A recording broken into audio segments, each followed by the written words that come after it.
السلام عليكم ورحمة الله تعالى وبركاته. maanta halkan waxaa idinku soo gudbinayaa 10 dhisme ee adduunka ugu dheer. dhismaha tobnaad ee adduunka ugu dheer waa Taibal oo ku yaala wadanka Taiwan. dhismaha Taibal dhererkiisu waa 508 mitir, fiidkiisuna waa 1667, dabiiqadiisuna waa 101 dabaq. dhismaha sagaalaadi waa dhismaha China Sun oo ku yaala dalka China.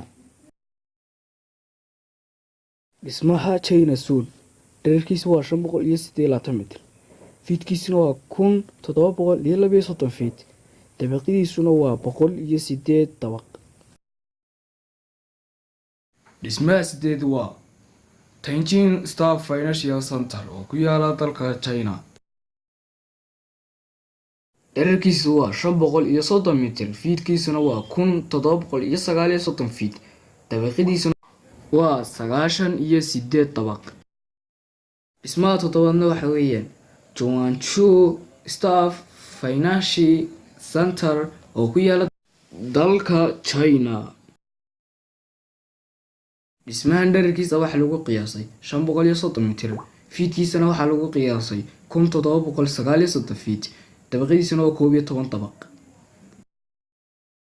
dhismaha lixaadna waxa weeyaan One World Trade Center oo ku yaala dalka Mareykanka.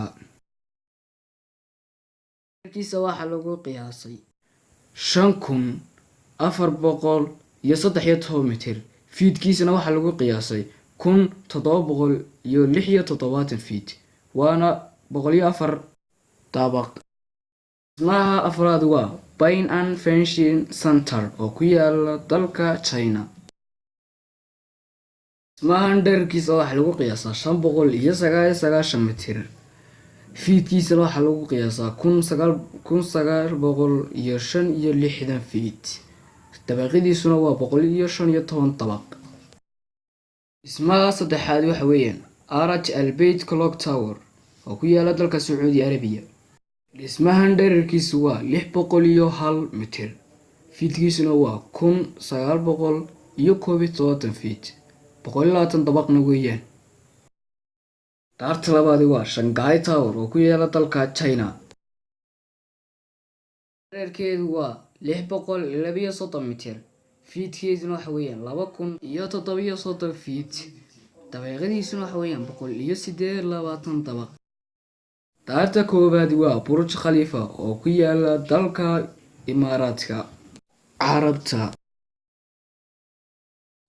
dhererkeedu waa 828 mitir, fiidkeedu waa 717 fiid, dabiiqadeeduna waa 163 dabaq.